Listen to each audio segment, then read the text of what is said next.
সবথেকে বড় আশ্চর্য হলো আজকের হরিনামটা যে করাচ্ছে তার পারিপার্শ্বিক অবস্থাটা দেখে।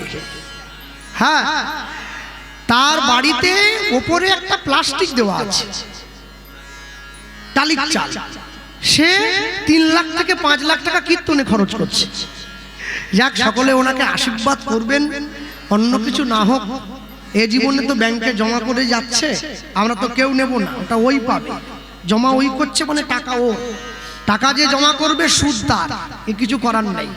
তা পাপ করলে রাশি রাশি ভোগ করে কি মাসি পিসি, এটা যেমন ঠিক, তাহলে পুণ্য করলে রাশি রাশি ভোগ করবে কি মাসি পিসি? পাপের ফল যেমন মাসি পিসি নেবে না, পুণ্যের ফলটাও মাসি পিসি নেবে না, ওটা ও যে করবে সেই নেবে। তাহলে যে ভালো কাজ করছে এই ভালো ফলটা সে যেন পায়। আর সব থেকে বড় কথা, সকলে সুজিতদাকে আশীর্বাদ করবেন, ঈশ্বর যেন সুজিত বাবুকে কৃপা করেন। নিতাই গৌর প্রেমানন্দ হরি বল। আর সকলে সহযোগিতা করবেন মন ভরে প্রাণ ভরে, যাতে হরিসভাটা বেঁচে থাকে।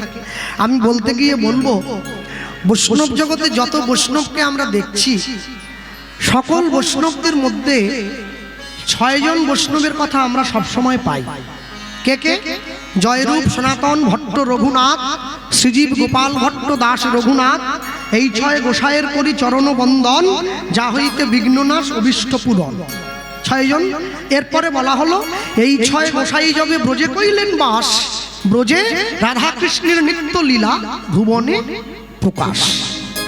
হ্যাঁ, নাম পূরণের পদে আছে না, হরি হরায় নম কৃষ্ণ যাদবায় নম, ওই পদে আছে। কিন্তু বৈষ্ণব জগতের যত, আস্তে কথা বলবেন না, বৈষ্ণব আজকে আসরটা উড়িয়ে দিলে হবে না, আমার পরে কীর্তন সম্রাট গাইবেন, আসরটা তৈরি করে দিতে হবে সেইভাবে, উড়িয়ে হোক পাট ক্লাব ঝাপ করে হয়ে গেলে হবে না। হ্যাঁ, সব থেকে বড় আশ্চর্য কি, বৈষ্ণব জগতের যত আইন কানুন নিয়ম দেখছেন এই 6 জন বৈষ্ণবের কাছ থেকে এসেছে। যত নিয়ম সব এই 6 বৈষ্ণবের প্রচার।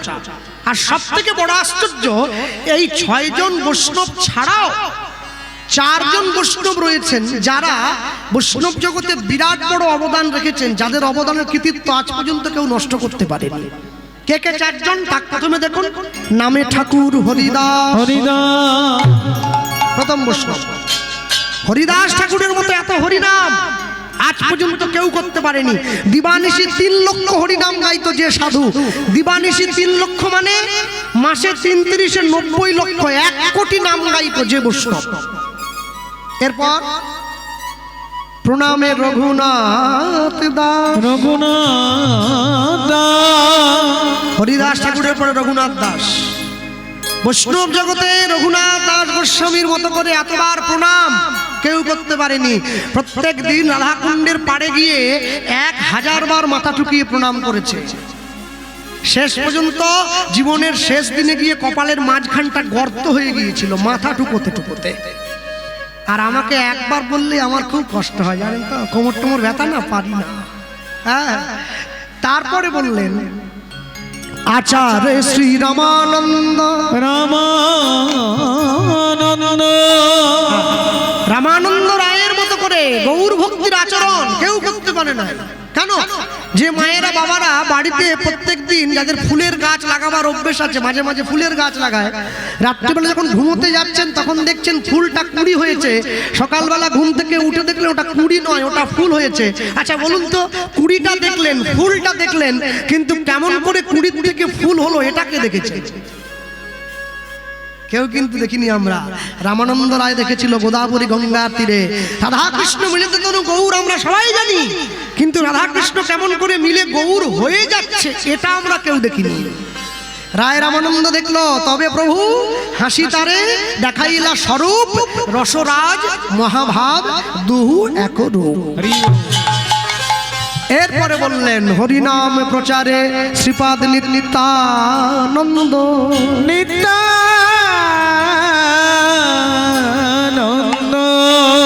নিতাই চাঁদের মতো করে হরিনাম প্রচার কোনো বৈষ্ণব করতে পারেনি। মার খেয়ে পর্যন্ত জগাই মাথায়ের মতো মাতালকে হরিনাম দিয়েছে। মেরেছিস কলসির কানা, তা বলে কি প্রেম দেব না? এ কথা আমার নিতাই চাঁদের মুখেই শোভা পায়, আর জগতে কারোর মুখে শোভা পাবে না। কেন?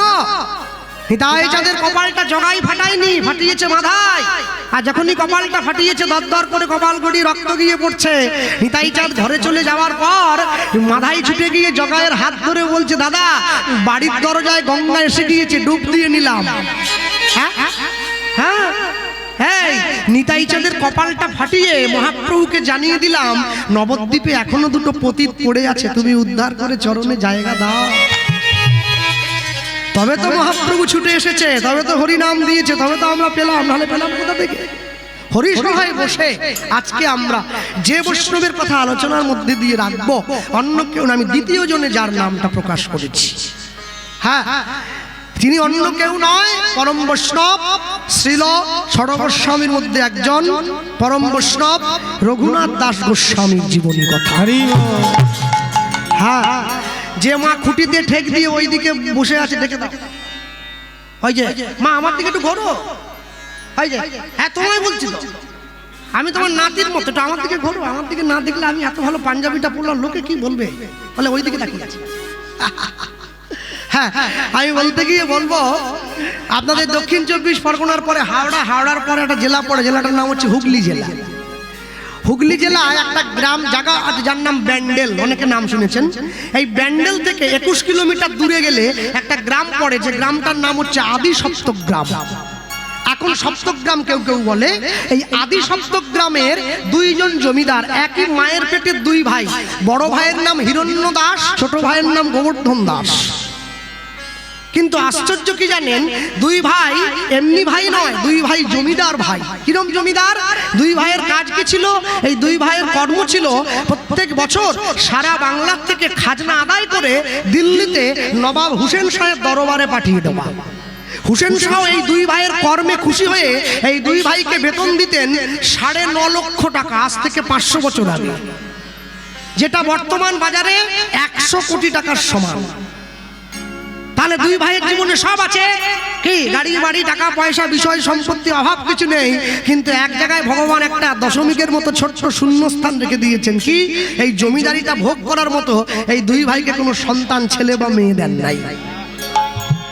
দুই ভাই নিত্য নিত্য গোবিন্দের কাছে কাঁদে, ভগবানকে বলে, প্রভু তুমি সব দিয়েছো, কিন্তু জমিদারিটা ভোগ করার জন্য একটা সন্তান দাও।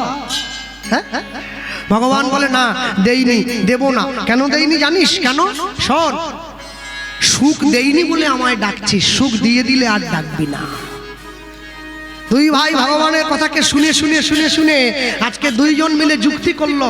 আজকে ভগবানের চরণতলে দুই ভাই মিলে চরণটা জড়িয়ে ধরে বলছে, প্রভু এতদিন পর্যন্ত নিজেদের জন্য সন্তান চেয়েছি, আজকে নিজেদের জন্য নয়, সন্তান চাইব তোমার সেবার জন্য। দেখি তুমি কেমন করে না দিয়ে থাকতে পারো। এতদিন পর্যন্ত নিজেদের জন্য চেয়েছি, দিলে না, আজকে চাইছি তোমার সেবার জন্য। আমরা মরে যাওয়ার পরে তোমার চরণে তুলসীকে দেবে, তোমার সন্দেশ মিষ্টিকে দেবে, তোমায় কে ভোগ দেখাবে, কে তোমায় আরতি করবে। দুই ভাই গোবিন্দ চরণটা জড়িয়ে ধরেছে, আর জড়িয়ে ধরে আর থাকতে পারলো না। এক ভাই এক ভাইকে বলছে, ভাই ভগবানকে এমনি খুশি করা যায় না, একটু নয়নের জল দিতে হয়। জপনাম মুখে মূরতি রাখো বুকে, জপনাম মুখে মূরতি রাখো বুকে, আনন্দে গাহো অবিরাম অবিরাম অবিরাম, শ্যাম রাধা শ্যাম রাধা শ্যাম রাধা শ্যাম, উলুধ্বনি শ্যাম রাধা শ্যাম রাধা শ্যাম, জপনাম মুখে মূরতি রাখো বুকে, জপনাম মুখে মূরতি রাখো বুকে, জপনাম মুখে মূরতি রাখো বুকে, জপনাম মুখে হরি বল হরি মূরতি রাখো বুকে, আনন্দে গাহো অবিরাম, শ্যাম রাধা শ্যাম রাধা শ্যাম রাধা শ্যাম, শ্যাম রাধা শ্যাম রাধা শ্যাম রাধা শ্যাম,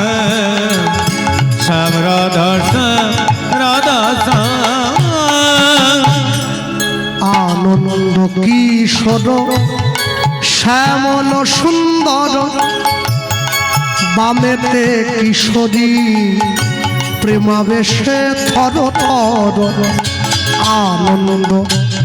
কি ভাবছেন আমার মতো কোনো 10 টাকার কীর্তনী আর বানানো গান নাকি?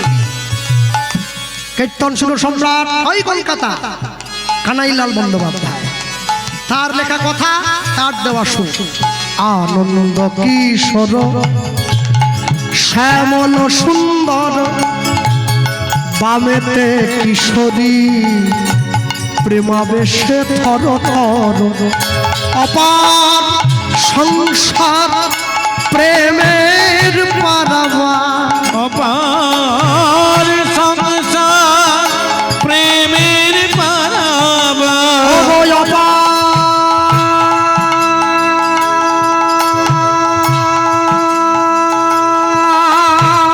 অপার সংসার প্রেমের পারাবা। অপার সংসার প্রেমের পারাবা। গৃহ হবে ব্রজধাম ব্রজধাম ব্রজধাম। শ্যাম রাধা শ্যাম রাধা শ্যাম তাই গৌর হরি হরি বল। শ্যাম রাধা শ্যাম রাধা শ্যাম রাধা শ্যাম শ্যাম রাধা শ্যাম রাধা শ্যাম। জয়নিতাই আমাদের ছেলেটা পড়াশুনো করছে, একটু আস্তে হরিনাম করুন দাদা। পাশের বাড়ির লোক বলছে নামাজ তো মুসলমানি আরবি কথা নয়। আরবের লোকরা নামাজ, আরবের মুসলমানরা নামাজকে নামাজ বলে না। কি বলে বলেন? সালা। নামাজ নয়, নামাজ হচ্ছে সংস্কৃত শব্দ নম যুক্ত অজ। তোমার ইষ্টবস্তুর সামনে মাথা নত করো, নাম জপে যাবে গোলক ধামে, শোক তাপ হবে দূর এই হরি নামে। উলুধ্বনি যাবে গোলক ধামে, সুতা হবে দু শ্রী হরি নামে। ওগো নাম জপে যাবে গোলক ধামে, শোক তাপ হবে দূর শ্রী হরি নামে। সাধন সিদ্ধি হবে, পূর্ণ হবে মনস্কার। সাধন সিদ্ধি হবে, পূর্ণ হবে মনস্কার। তোমাদের সাধন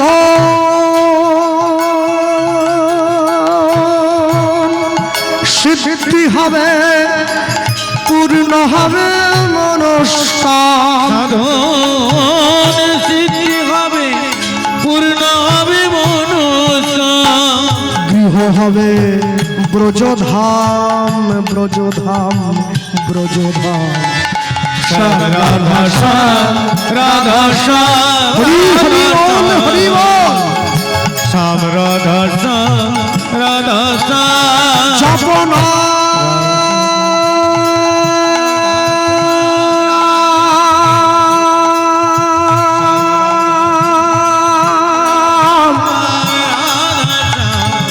জপন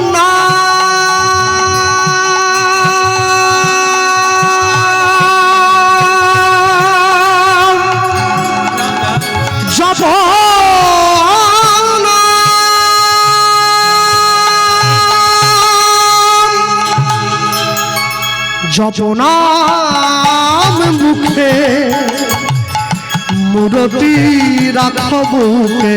জপনাম মুখে মূরতি রাখো বুকে। আনন্দে গাহ অবিরাম। শ্যাম রাধা শ্যাম রাধা শ্যাম রাধা শ্যাম। নাম জপ ভাই, নাম জপ ভাই। হরি হরি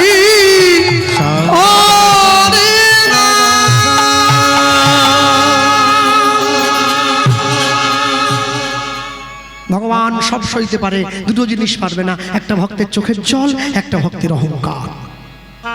দুই ভাইয়ের নয়নের জল যেই গোবিন্দ চরণে পড়ল, আর ভগবান থাকতে পারলো না, দৈববাণী করে দিয়েছে, হিরণ্য গোবর্ধন অচিরাতে তোমাদের ঘরে এক পুত্র সন্তান জন্ম গ্রহণ করিবে, জন্মগ্রহণ করিবে। আমার ভক্তির বলে সন্তান বলবান হইবে, বলবান হইবে। এই সন্তান না রহিবে তোমাদের ঘরে,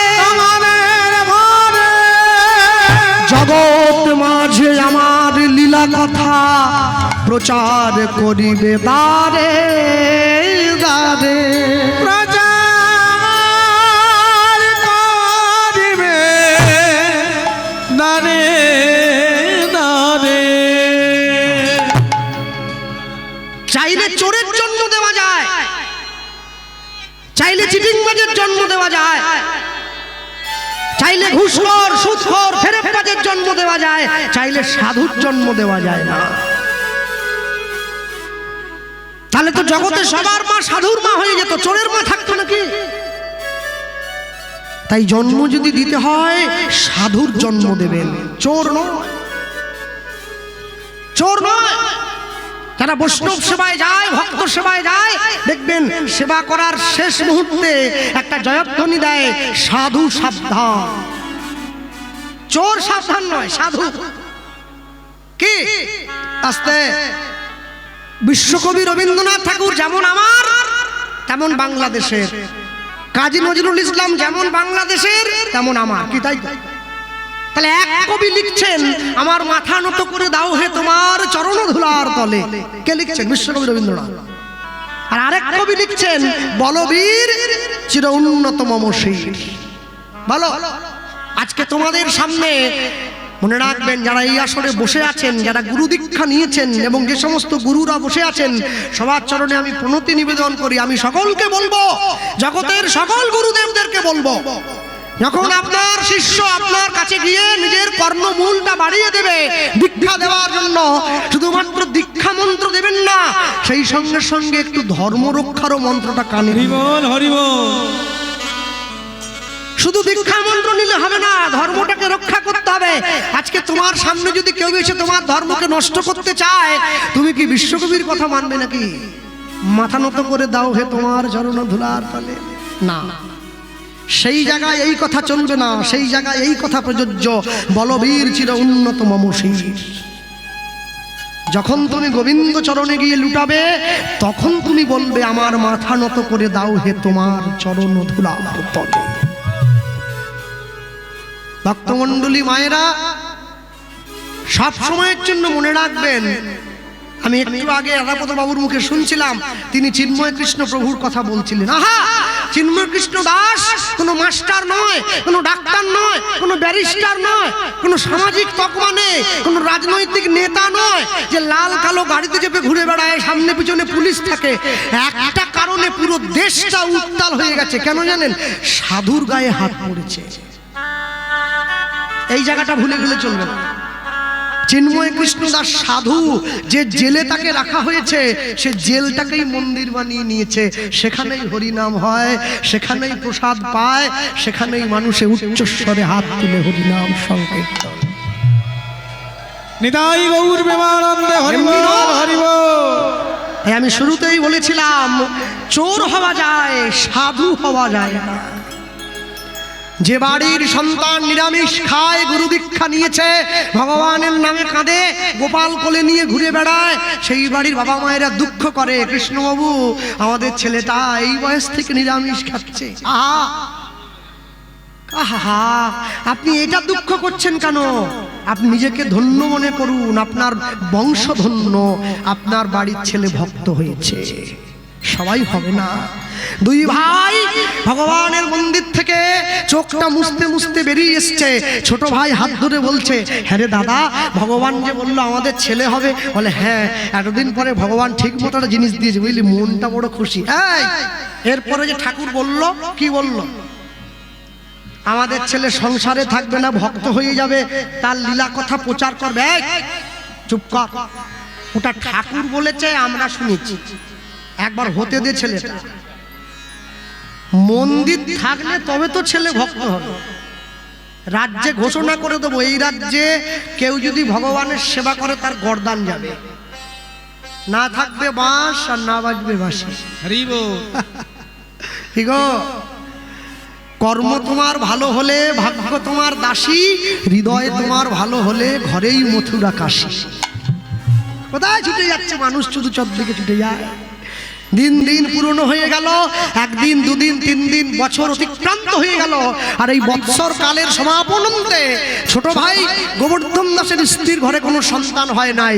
বড় ভাই হিরণ্য দাসের স্ত্রীর কোল আলো করে একটা পুত্র সন্তানের জন্ম।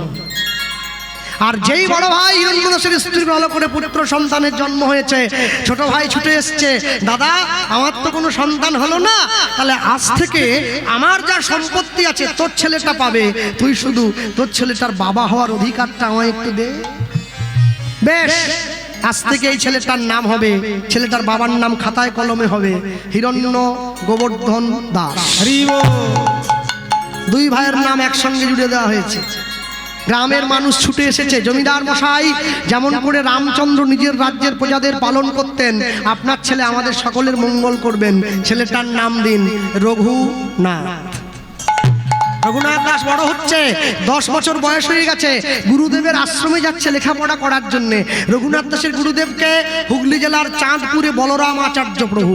রঘুনাথ দাস জমিদারের ছেলে সোনার পালকি থেকে নেমে গিয়ে গুরুদেবের চরণতলে লুটিয়ে পড়েছে, চরণটা জড়িয়ে ধরেছে। জয় জয় শ্রী গুরু, গুরু আমার প্রেম কল্প তরু। জয় গুরু আমার প্রেম কল্প তরু। বড় অদ্ভুত, বড় অদ্ভুত, বড় অদ্ভুত যাক বড় কা, বড় অদ্ভুত যাক বড় কা, বড় অদ্ভুত যাক বড় কা। আমার হিয়া জ্ঞান অগতিমির বড় জ্ঞান,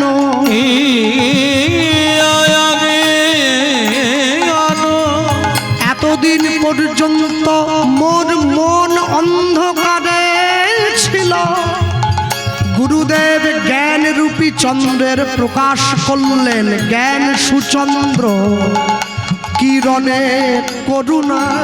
জ্ঞানে সুচন্দ্র কে রণে করুণা। আমার অজ্ঞান আধার দূর করেছে, আমার অজ্ঞানাধার দূর করেছে, আমার অজ্ঞান আধার দূর করেছে, আমার অজ্ঞানাধার দূর করেছে। জ্ঞানের বাতি জ্বালায় দিয়ে অজ্ঞানাধার দূর করেছে, বলি পরম দয়াল শ্রী গুরুদেব আমার অজ্ঞানাধার দূর করেছে। আমায় চরণ তলে আশ্রয় দিও, আমার অজ্ঞানাধার দূর করেছে। আমি নিলাম নিলাম শরণ নিলাম, অজ্ঞানাধার দূর করেছে। আমি তোমার চরণ জড়াইয়ে ধরলাম। তোমার চরণ জড়াইলাম, অজ্ঞানাধার দূর করেছে, অজ্ঞানাধার দূর করেছে। জ্ঞানে সুচন্দ্র কি রণে করুণা, জ্ঞানে সুচন্দ্র কি রণে করুণা। গুরু দীক্ষা যারা নেননি অবশ্যই নিতে হবে। আর যদি গুরু দীক্ষা না নিয়ে থাকেন, গুরুচরণে ভক্তি আনার জন্য, যাতে গুরুদেবের চরণের প্রতি মোহটা যায়, যাতে গুরুদেবের চরণের প্রতি আসক্তি তৈরি হয়, তার জন্য সকলকে গলায় তুলসীর মালা পরতে হবে। কেউ বাদ থাকবে না, সবাই বলবে। আমি ভরা সময় প্রচার করে গেলাম, অনেকে বলে দাদা আমি যে আমিষ খাই, খান না, যার যা মন চাই তাই খাবেন, তুলসীর মালা গলায় পায়। আকাশের শোভা চাঁদ, চাঁদের শোভা তারা, বৃন্দাবনে কৃষ্ণ শোভা, নদিয়ার শোভা গোরা, গ্রামের শোভা বাড়ি আর রাস্তার শোভা গাড়ি, মুসলমানের শোভা তার বড় বড় দাড়ি। বাঙালি হিন্দুরা সংসারে পড়ে ভোগ করে কত জ্বালা, তবু তারা গলায় দেয় না দুফে তুলসীর মালা। মালা পরবেন, সকলে পরবেন। যারা আমিষ খাচ্ছেন মালাটা কণ্ঠের সঙ্গে লাগিয়ে পরবেন না, নামিয়ে পরবেন। আর যারা নিরামিষ সেবা করেন মালাটা কণ্ঠের সঙ্গে লাগিয়ে পরবেন। কেন পড়তে বলছি জানেন? লাইনে দাঁড়ান, তবে তো ডাক পাবেন। মালা প্রত্যেকে পড়বেন। তুলসীর হার জেনা পরে ছাড়, বৃথা জন্ম গেল তার। তুলসীর মালা সকলকে পড়তে হবে। ভক্ত এখন ছড়িও না, পরে দেবে, এখন নয়। আমাদের কীর্তন শেষ, পরবর্তী সম্প্রদায় আসবে, সেই সময় ছড়িয়ে দেবে। আমিও দুটো বুড়োবো তাহলে, এখন না। তুলসীর মালা সকলকে পড়তে হবে। রঘুনাথ দাসকে তুলে ধরে গুরুদেব বক্ষ মাঠে জড়িয়ে ধরে বলে উঠছেন, আচ্ছা রঘুনাথ, তুমি যে এত ভালো ভালো কথাগুলো আমায় জড়িয়ে ধরে বললে বাবা, আমায় বলতে পারো এত ভালো ভালো কথাগুলো তোমায় কে শিখিয়ে দিয়েছে? গুরুদেব বলছে, আগে যেই রঘুনাথকে বলছে, রঘুনাথ বলছে, আগে গুরুদেব আমাকে কেউ শিখিয়ে দেয়নি। তাহলে কেউ যদি না শেখায় তুমি এমনি এমনি বলে দিলে? না, মানে বলছিলাম কি, আপনাকে দেখা মাত্র এই কথাগুলো মন থেকে এসে গেছে, তাই তুমি আমার আশ্রমে থাকবে। আগে থাকবো, পড়াশোনা করবে, করবো, কাজ করবে, করবো। কি কাজ করবে? আপনি যা বলবেন। তোমার ইচ্ছে কি শুনি? আমার ইচ্ছে ভগবানের জন্য মালা গাঁথবো, ফুল তুলবো, ঠাকুরের সেবা করব, মন্দিরটা পরিষ্কার করব। আস্তে, উঠন্তি মূল পত্রে চেনা যায়, অন্য কোনো কাজ নয়, ভগবানের সেবা করবো বলছে। আর যেই কথা বলেছে, এই কথা বলা মাত্র রঘুনাথ দাসকে আশ্রমে রেখে দিয়ে বাবা জ্যাঠা নিজের বাড়িতে ফিরে গিয়েছে। রঘুনাথ দাস আশ্রমে রইল। সেই আশ্রমে একদিনকে আসছে কে? নামাচার্য ছিল ঠাকুর হরিদাস। সকল ছাত্ররা ছুটে গিয়েছে, রঘুনাথ দাসও গিয়েছে। আর গিয়ে সকলের সামনে বসেছে। হরিদাস ঠাকুর এসে বসেছে। আর বসে কি বলছেন জানেন? শোনো, রাধাকৃষ্ণ মিলন যাকে তোমরা বুঝে দেখেছ, সেই মানুষটাই কলিতে গৌড় হয়ে এসেছে। হরিদাস ঠাকুর বলছে সকলের সামনে বসে কি বলতে। আর রঘুনাথ দাস হরিদাস ঠাকুরের বদন পানে এক দৃষ্টে তাকিয়ে আছে, মুখের দিকে তাকিয়ে রয়েছে এক দৃষ্টে।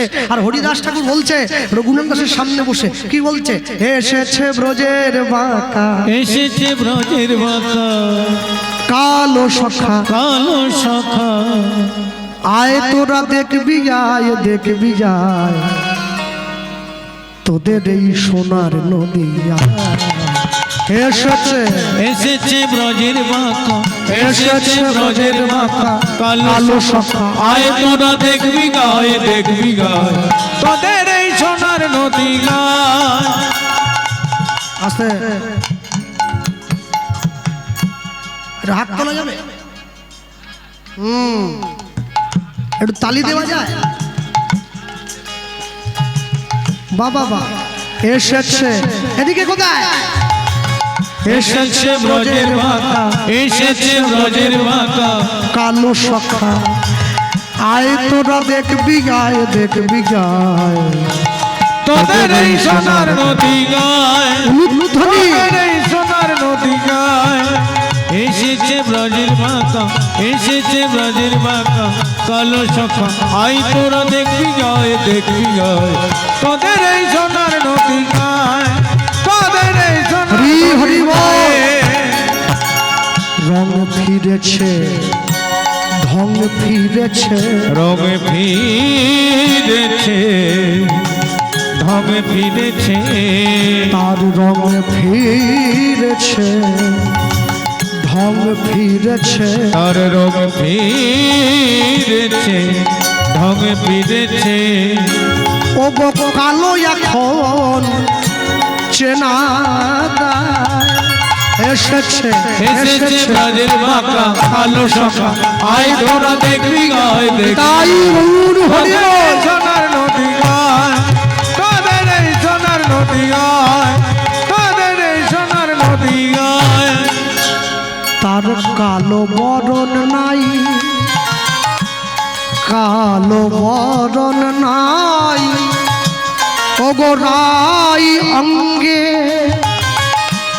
অঙ্গ মেখে গৌর হলো তাই। ও তার কালো বরণ নাই, রাই অঙ্গে অঙ্গ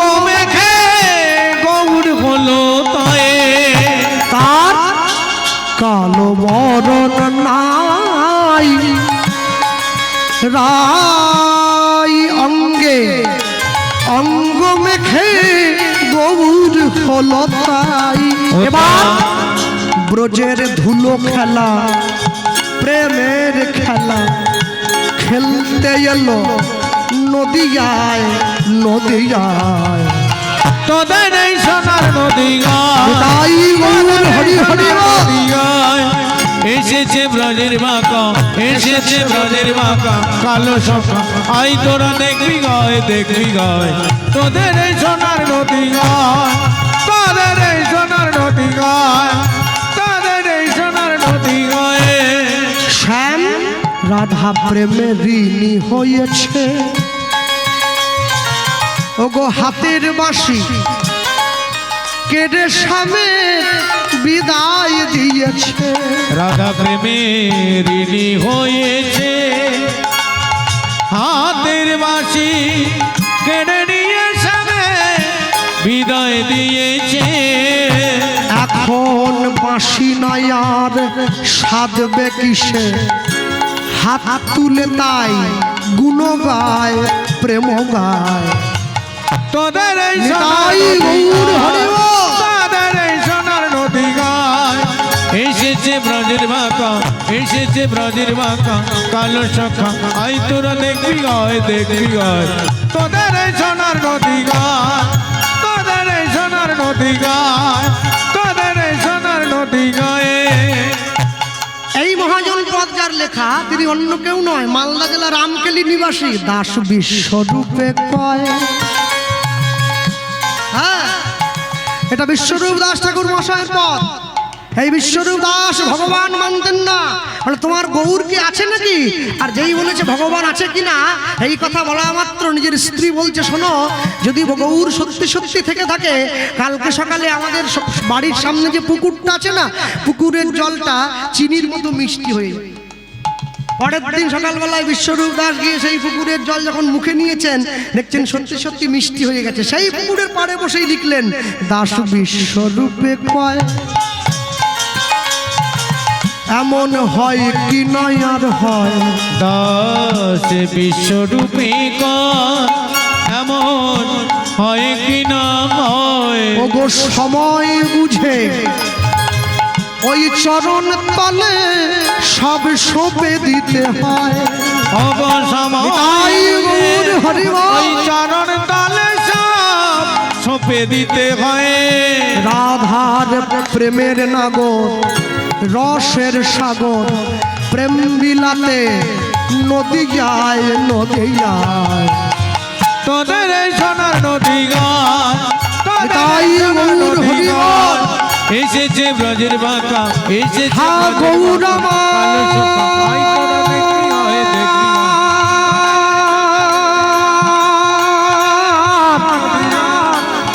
তুমি করুণা করো এই জগজনে কৃপা করো কৃপাময় কৃপা করো।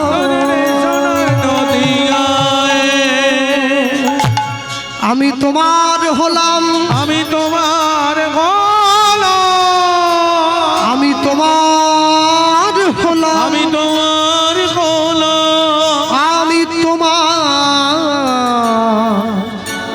হলাম, আমি তোমার হলাম। কে কে পায়ে পড়লো কে? হরিদাস ঠাকুর পায়ের দিকে তাকিয়ে দেখছে ছোট একটা ছেলে চরণটা জড়িয়ে ধরে বলছে আমি তোমার হলাম। ঠাকুর আমার নাম রঘুনাথ। এ কি কে তুমি? আমি হিরণ্য গোবর্ধন দাসের একমাত্র উত্তর। ও তুমি সেই জমিদারের ছেলে, আমাকে তোমার কথা বলেছিল তোমার গুরুদেব, তুমি আমার পায়ে পড়লে বাবা। হ্যাঁ ঠাকুর আজ থেকে আমি তোমার হয়ে গেলাম। না না আমার হয়ে গেলাম বললেই কি হয় ঠাকুর? আমি তো আমার নামটা বললাম, তুমি তো তোমার নামটা বললে না। ওরে পাগল, আমার নাম হরিদাস। বাহ, এই জগতে সবাই মায়ার দাস, গাড়ি বাড়ির দাস, বিষয় সম্পত্তির দাস, ছেলে মেয়ের দাস, স্ত্রী পুত্রের দাস, তুমি কিনা হরির দাস। আমার বড় ভালো লেগেছে তোমায় জানো, যাকে দেখিলে মুখে আসে কৃষ্ণ নাম, জানিবে সেই বৈষ্ণব তাকে করিবে প্রণাম। কিবা বিপ্র কিবা নেশি সূত্র কেন নয়, যেই কৃষ্ণ তত্ত্ববেত্তা সেই গুরু হয়। চরণটা জড়িয়ে ধরেছে।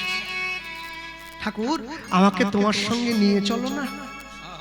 রঘুনাথ তুমি তো জমিদারের ছেলে, গাড়ি বাড়ি বিষয় সম্পত্তি সুখ বিলাস বৈভব ত্যাগ করে তুমি আমার মতো ভিখিরি ফকিরের সঙ্গে দিন কাটাবে। রঘুনাথ তোমার কষ্ট হবে বাবা।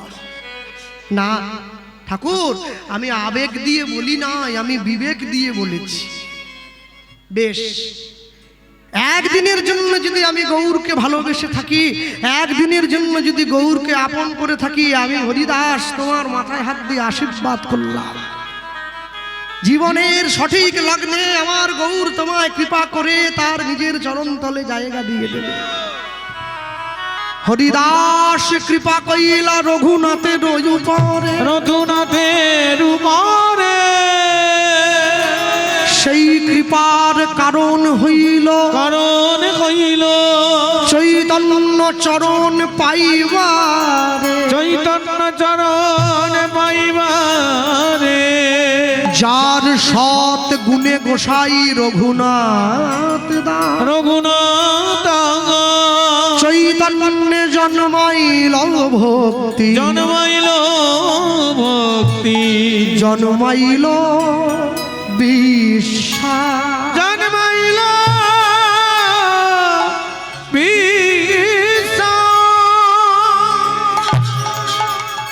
আচ্ছা, উপযুক্ত জমিতে গাছটা পুঁতে দিলে গাছটা কিন্তু আর আটকে থাকবে না, বড় হতে থাকবে। হরিদাস ঠাকুর উপযুক্ত জমিতে গাছটা পুঁতে দিয়ে চলে গিয়েছেন। মহন্তের স্বভাব হয় তরিতে পামর, নিজ কার্য নাই তবু জান তার ঘর। যেই আশীর্বাদ করে দিয়ে চলে গেছে, রঘুনাথের অন্তরে গৌরের জন্য প্রেম একটু একটু করে বাড়ছে। যতদিন যায় রাত যায়, শুধু গৌর গৌর গৌর গৌর বলে বলে রঘুনাথের অন্তরে গৌরের জন্য শূন্য হতে লাগলো অন্তর। কখন যাব, কিভাবে যাব, কেমন করে তার চরণে যাব। বিদ্যা শিক্ষা সমাপন করে রঘুনাথ দাস নিজের গৃহে ফিরে এসেছে। বাবা জ্যাঠা দেখছে আমাদের ছেলেটা এত চঞ্চল ছিল, এত শান্ত হয়ে গেল কি করে। রঘুনাথ কি হয়েছে তোমার, কাছে ডেকে জিজ্ঞাসা করছে। ও রঘুনাথ আমাকে বলো, আমি তোমার বাবা, আমি তোমার জ্যাঠা, আমাদের বলো না কি হয়েছে তোমার, বলো না। বাবা বাবা আমি আমি আমি গৌর চরণে যাব। চমকে উঠল।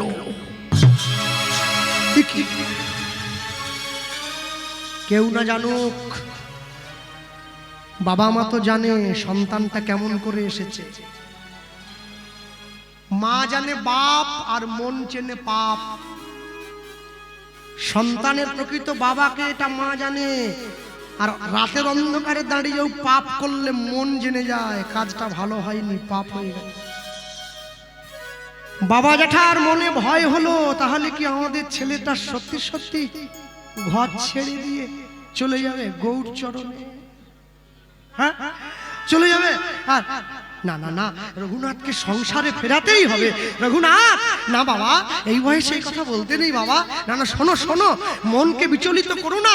তুমি আমাদের একমাত্র এই রাজ্য সেবায় মন দাও, মানুষের সেবা করো।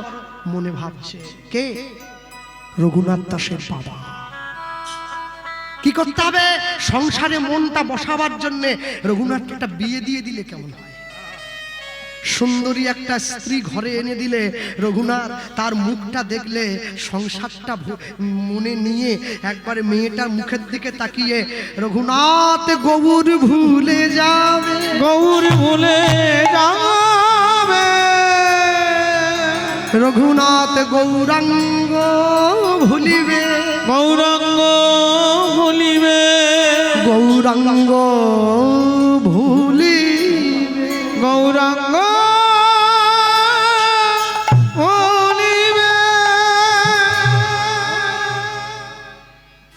বঙ্কিমচন্দ্র চট্টোপাধ্যায় কপালকুণ্ডলা উপন্যাসে লিখেছিলেন, আমি তোমার সঙ্গ না ছাড়িলে তুমি আমার সঙ্গ ছাড়িবে কি প্রকারে।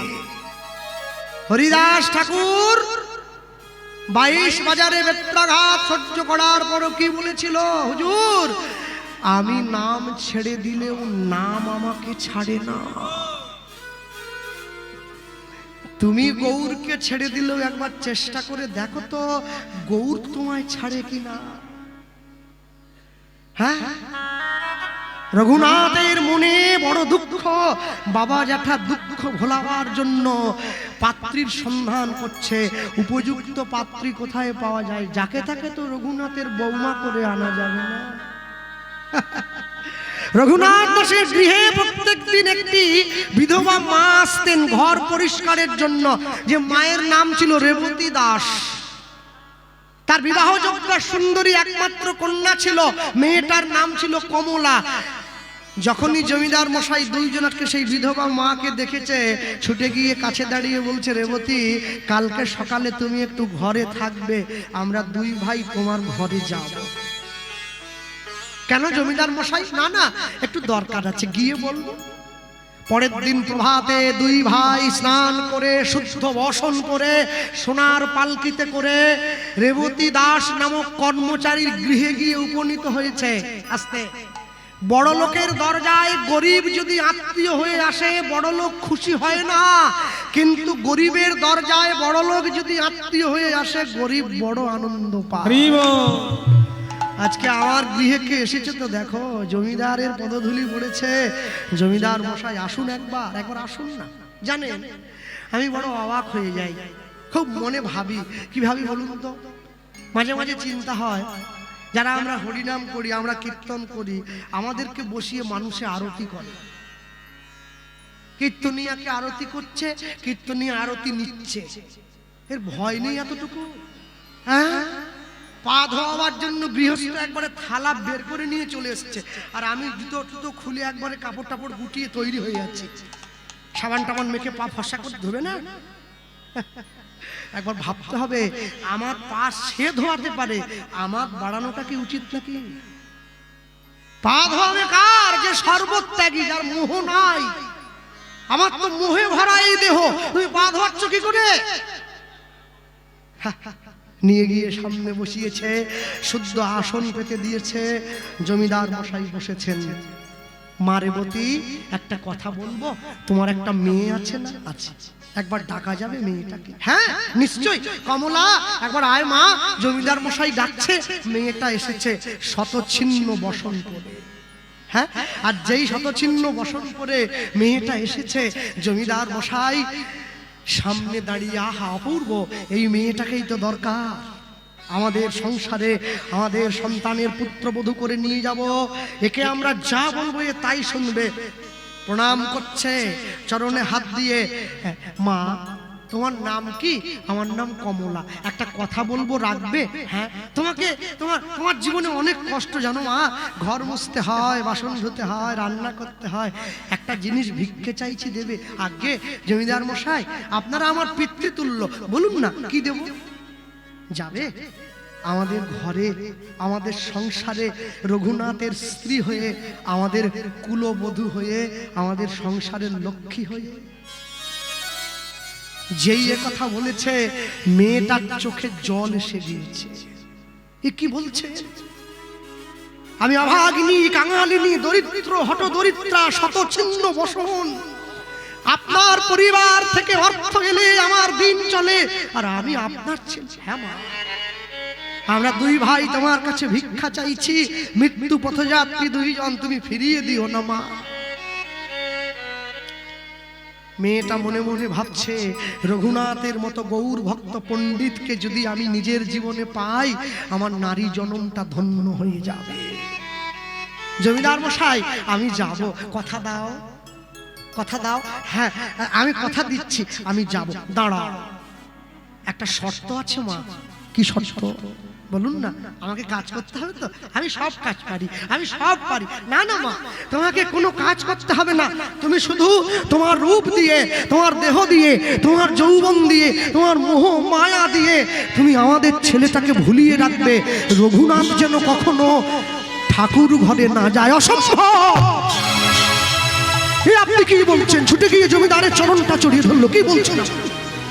না না না, আপনি যদি আমাদের বলতেন রঘুনাথ নেশা করে, ওকে ছাড়িয়ে দাও। আপনি যদি বলতেন রঘুনাথ সৎসঙ্গ করে, ছাড়িয়ে দাও, আমি ছাড়িয়ে দিতাম। রঘুনাথ গৌরের নাম করে।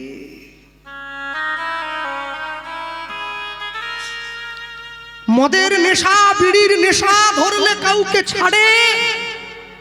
গৌর প্রেমের নেশা কাউকে যদি ধরে, তাকে কি রাখা যায় মায়ার সংসারে?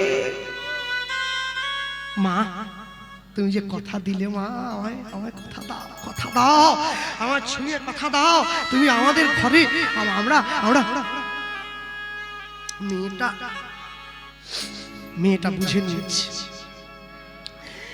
মেয়েটা মনে মনে বুদ্ধি করছে, আচ্ছা আচ্ছা আচ্ছা, আমার স্বামী গৌরচরণে যাবে বলছে। জমিদার মশাই আমাকে পুত্রবধূ করে নিয়ে যেতে চায় আমাদের ছেলে, ওই ছেলেটাকে আটকানোর জন্য, যাতে গৌরচরণে না যায়। আচ্ছা বলুন, আমি তো ওকে আটকে রাখতে পারবো না, ও চলে যাবে, আজ হোক কাল চলে যাবে। আচ্ছা একটা বুদ্ধি করলে হয় না? কি? আমার স্বামী যদি গৌরচরণে চলে যায়, আমি কি পড়ে থাকবো? ও যদি যায়, একবারের জন্য হলেও তো মহাপ্রভুকে বলবে, প্রভু আমার স্ত্রী আমাকে এই পথে পাঠিয়েছে, সেদিন আমার জনমটা ধন্য হয়ে যাবে, সেদিন আমার জনমটা ধন্য হয়ে যাবে। মা তাহলে কথা দাও, তুমি আমাদের ঘরে লক্ষ্মী হয়ে যাবে। হ্যাঁ দিলাম কথা। নিজের গৌরচরণের রাস্তাটা পাকা করে রাখছে, পাকা করে নিচ্ছে। আমি যাই। শোনো, যে মেয়েটা, যে বাড়ির বৌমা ভালো রান্না করতে পারে, সে আদর্শ গৃহবধূ নয়। যে অনেক দূর পড়াশুনো করেছে, সে আদর্শ গৃহবধূ নয়। যে বাড়ির বৌমা দেখতে খুব সুন্দর, সে আদর্শ গৃহবধূ নয়। যে বাড়ির বৌমা পরিবারের সকলের হাত ধরে আর গৌর গোবিন্দ চরণে নিয়ে যেতে পারে, সেই হচ্ছে আদর্শ গৃহবধূ। নিতাই গৌর। হরি বল, হরি বল। আমি সবাইকে বলবো, বাড়ির বৌমাকে বলবে, মা একটু ভগবানের নাম ছেড়ো না তুমি। হ্যাঁ, রঘুনাথ দাসের বিয়ে হয়ে গেল মেয়েটির সঙ্গে। সকলে আশীর্বাদ করছে, রঘুনাথ জীবনে সুখী হও, অনেক বড় হও। আশীর্বাদ করে দিয়ে ফুলশয্যার ঘরে প্রবেশ করিয়ে দিয়ে চলে গিয়েছে। কমলা বসে রয়েছে মাথায় ঘোমটা দিয়ে। রঘুনাথ দাস যেই ঘরের মধ্যে প্রবেশ করলো, মেয়েটা পালঙ্ক থেকে নেমে এসে রঘুনাথ দাসকে প্রণাম করছে। আপনি আমার প্রণাম গ্রহণ করুন। রঘুনাথ দাস বলছে, জানো তো কমলা, তাকিয়ে দেখো, এই ফুল দিয়ে সাজানো পালঙ্কের উপরে আমরা আজ আমাদের জীবনের প্রথম রাত্রি। জানো তো, শোনো, মানুষ যেদিন ফুলের উপরে ঘুমায় তার ফুলশয্যা হয়, আর ফুল যেদিন মানুষের উপরে ঘুমায় তার অন্তিম শয্যা হয়। বলো তুমি কোনটা চাও? তুমি কোনটা চাও? স্বামী, আমি চাই কি জানো, এই ফুলটা মালা হয়ে আমার গলায় থাকবে সারা জীবন। রঘুনাথ দাস হাতটা বাড়িয়ে দিয়েছে, আমায় কিছু দেবে না ফুলশয্যার রাত্রিতে? তুমি তো জমিদার, তোমায় কি দেবো আমি? আমার কি আছে তোমায় দেওয়ার মতো? একটা জিনিস আছে, কি জানো, নারী জাতির জীবনের সব থেকে উল্লেখযোগ্য বস্তু হলো তার সম্মান। এই সৎ চরিত্র আজ থেকে আমি তোমার হাতে তুলে দিলাম। আচ্ছা, সব জায়গায় গাইতে চাই না, পরিবেশটা ভালো হলে তাই গাইছি। আমরা বিশ্বকবির ভাষা দিয়ে তো বলতেই পারি, এত কষ্টের মধ্যে দিয়ে বিশ্বকবির কথাটা মনে পড়ে না? মম জীবন যৌবন, আমার সৃষ্টি, মম জীবন যৌবন, মম অখিল ভুবন,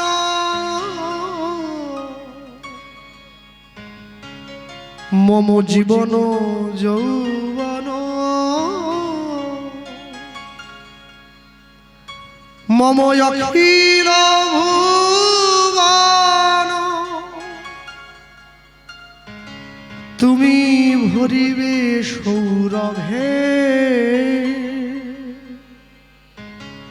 নিশীথি নিশন তুমি রবে নীরবে হৃদয়ে মম তুমি রবে নীরবে। আমার হৃদয় মাঝে তুমি থাকবে সারা জীবন, আর আমি কিচ্ছু চাই না তোমার কাছে, তুমি কিচ্ছু চাই না। আর আমি শুধু চাই, যেই রঘুনাথ দাস হাতটা বাড়িয়ে দিয়েছে, রঘুনাথ দাস বলছে আমি তোমার কাছে আরেকটা জিনিস চাইবো, দেবে? কি জিনিস? তোমার সম্মান রক্ষা যেমন আমি করব, আমাকেও তো উচিত তোমার কিছু দেওয়া। বলো না, কি কি দেবে তুমি? স্বামী কি আমাকে সোনা দানা দেবে, গয়নাগাটি? না, ওসব তো তোমার, সব তুমি নিয়ে নাও, আমার শুধু একটা অনুমতি দিয়ে দাও। কি অনুমতি? ওই যে আমি গৌর বরণ করি ধারণ চাইছে। যত চাইছে রঘুনাথ দাসের স্ত্রীর পায়ের তলা থেকে মাটিটা সরে যাচ্ছে। যেই ভয়টা পেয়েছিলাম সেই ভয়টা চেয়ে বসলো। গৌর বরণ করি ধারণ রাখবো হিয়ার মাঝে, গৌরাঙ্গে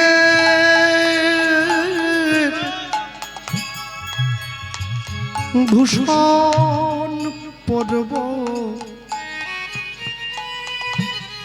আমার যেখানে যা সাজে। গৌর বড় করি ধার রাখিব হিয়ার মাঝে, গৌরঙ্গে ভূষণ পরব যেখানে যা সাজে।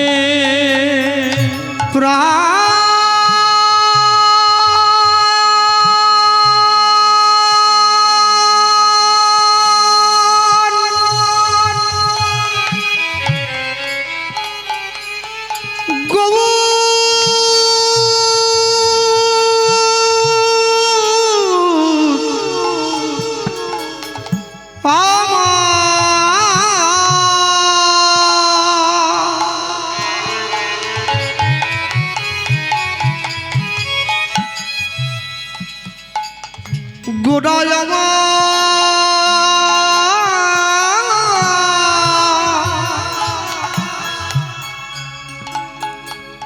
গোড়ায় ওই না গৌরাঙ্গে ভূষণ পরব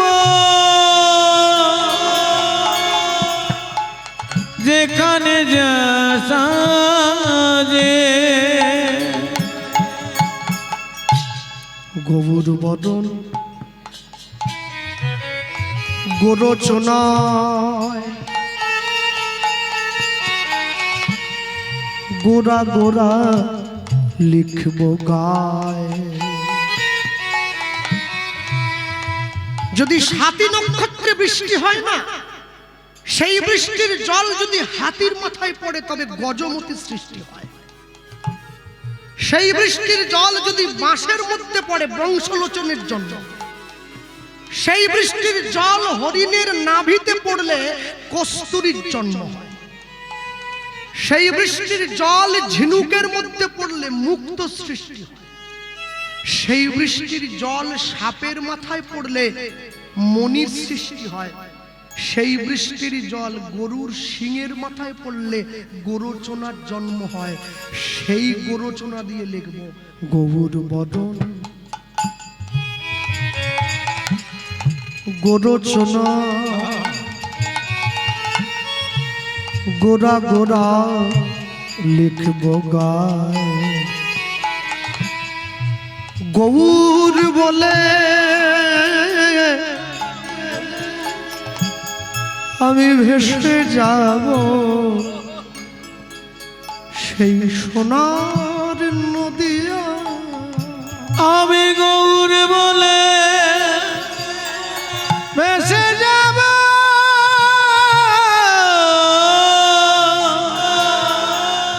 সেই সোনার নদিয়ায় আমি কাঁদি বয়া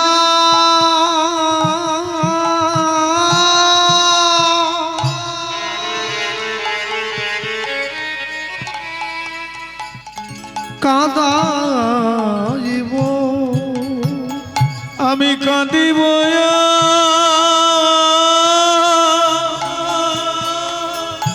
কাঁদাইব জীবের হাতে ধরে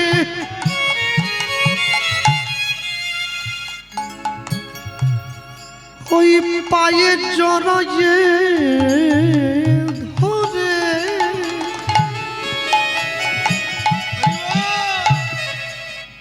কাঁদিব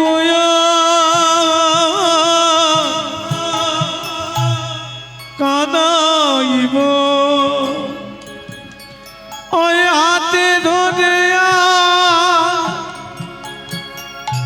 পায়ে ধরে কাঁদিব কাঁদাইব ওই না ধুলা গড়া ধুলায় গড়া গড়ি দিয়ে কাঁদিব কাঁদাইব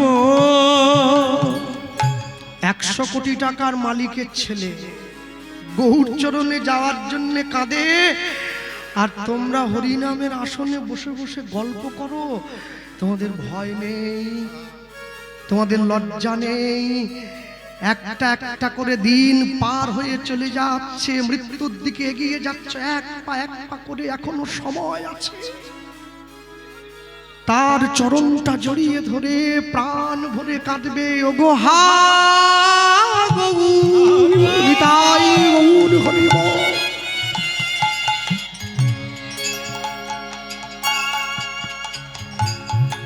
প্রাণ গৌর বলে কাঁদিব কাঁদাইব আমি ওই চরণে সব সপিব আমি কাঁদাইব কাঁদিব রঘুনাথ দাসের স্ত্রী বলছে স্বামী তুমি আজকে রাত্রিটা আমার কাছে থেকে কালকে সকালবেলায় গৌরচরণে চলে গেলে আমার জীবনের একটা মাত্র রাত তুমি আমার কাছে থেকে যাও কালকে ভোরবেলায় উঠে আমি ঘরের দরজাটা খুলে দেবো তুমি গৌরচরণে চলে যাবে আমি তোমায় বাধা দেব না না আজকে রাত্রিটা যদি আমি থেকে যাই তোমার কাছে আমার এই দেহটা যদি তোমার সেবায় একবার দিয়ে দেই আমার এই দেহটা উচ্ছিষ্ট হয়ে যাবে আমি এটা নিয়ে কি করে গৌরচরণে যাব আমি জমিদারের ছেলে আমি সিদ্ধান্ত নিয়েছি আমি এক সিদ্ধান্তে অনড় ব্যক্তি যদি আমাকে যেতেই হয় আমি এই পবিত্র দেহটা গৌরচরণে নিয়ে যাব আর যদি না যাই সারা জীবনের জন্য সংসারের সেবা করব সারা জীবনের জন্য সংসারে থেকে যাব রঘুনাথ দাস ঘরের দরজাটা খুলে দিয়েছে আর যখনই খুলে দিয়েছে ছুটে গিয়ে নিজের স্ত্রী বলছে তুমি যাও তুমি গৌরের চরণে যাও আর শোনো যেদিনকে তুমি গৌরকে নিজের মতো করে পাবে গৌরকে নিজের করে পাবে সেদিন তুমি একটু আমার কথা তোমার গৌরকে জানিও কেন জানো আমি তোমার অভাগিনী স্ত্রী সংসারে পড়ে রইলাম শেষের দিনে তোমার গৌর যেন আমাকে একটু তার চরণতলে জায়গা করে দেয় আমি তোমার কাছে আর কিচ্ছু চাই না। শেষের দিনে আমার গরু, তোমার গরুর যেন একটু আমাকে আমাকে আমাকে যেন তার চরণে জায়গা করে দেয়। আমার আর চাওয়ার মতো কিচ্ছু নেই, কিচ্ছু। রঘুনাথ দাস ছুটছে, গৌর হরি আমি আসছি, তুমি দাঁড়াও। ছুটতে ছুটতে ছুটতে ছুটতে শান্তিপুরে অদ্বৈত আচার্যের ঘরে গিয়ে মহাপ্রভুর চরণ তলে লুটিয়ে পড়েছে। প্রভু আমি এসেছি। কে? আমি রঘুনাথ। ও রঘুনাথ, এসো এসো এসো রঘুনাথ। হরিদাস আমায় তোমার কথা বলেছিল, রঘুনাথ তুমি এসো। মা, যারা বসে আছেন এখানে কথা বলছেন,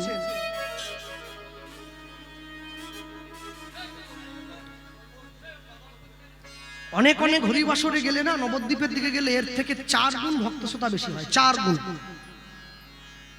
কিন্তু 4 গুণ ভক্তশ্রোতার মধ্যে যদি একটা সূচ পড়ে আসরে, শব্দ বোঝা যায় সূচটা পড়ে গেল।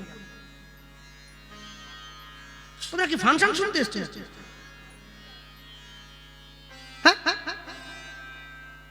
এতে নিজেদের নিষ্ঠাটা ভঙ্গ হয়ে যায়, বোঝো না? এ কি 10 জন অভিনয় করছে নাকি? নায়ক নায়িকা বিবেক ভিলেন সব আছে নাকি? এক এক করে আসবে। হরিনামের ভাষায় কথা বলছো, নামের প্রতি রুচি নিয়ে আসো। রুচি রুচি রুচি আনো।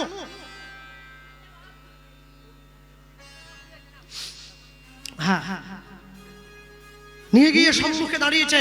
আর যেই নিয়ে গিয়ে সম্মুখে দাঁড়ালো, মহাপ্রভু রঘুনাথ দাসকে জড়িয়ে ধরে বুকে জড়িয়ে ধরলেন। রঘুনাথ শোনো, হরিদাস সময় তোমার কথা বলেছে, কিন্তু আমি তোমাকে এখনই আমার কাছে নেব না, আরেকটু সময় দাও, আরেকটু সময় দাও। কেন প্রভু এখন নেবে না কেন? ওগো, আখ গাছটা যখন কচি থাকে, চিবুলে আখের মিষ্টি স্বাদটা পাওয়া যায় না। একটু পোক্ত হতে দাও, একটু মিষ্টিটা বসতে দাও, কি তবে তো তোমায় আমি আমার কাছে নেব। হ্যাঁ, আর শোনো, তুমি সংসারে যাচ্ছ, যাও, আমার একটা কথা শুধু মনে রেখে দিও। কি কথা? তুমি স্থির হইয়া ঘরে যাও,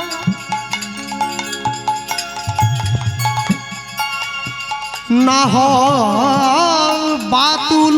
বেশি কথা বলবে না। রঘুনাথ ক্রমে ক্রমে পাই লোকে ভাব সিন্ধুর কুল। ভগবতী স্থির হইয়া ঘরে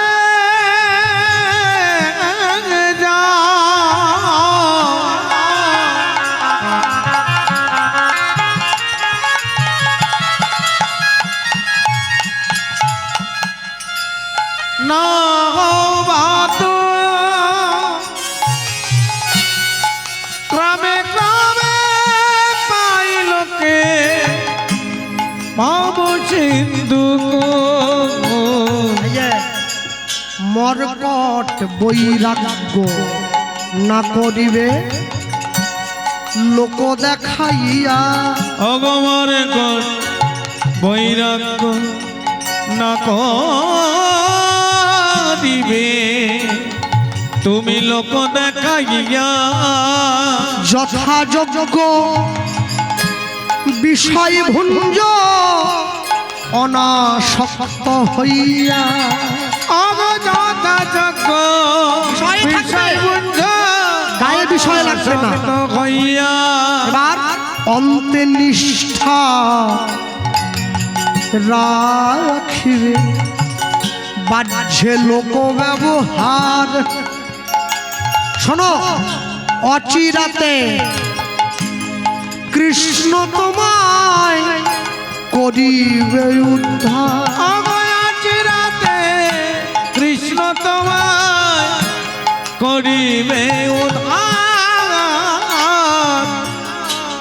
আর তোমার স্ত্রীকে বলে দেবে কি? হাতে কাজ মুখে নাম সদাই করিবে। অগতে কাজ মুখে না সদাই করিবে। ওগো তুমি না ডাকিলেও কৃষ্ণ তোমাদের ডাকিবে। তুমি না ডাকিলেও কৃষ্ণ তোমারে ডাকিবে। রঘুনাথ তুমি না ডাকিলেও কৃষ্ণ তোমার ডাকিবে বাবা তুমি না ডাকিলেও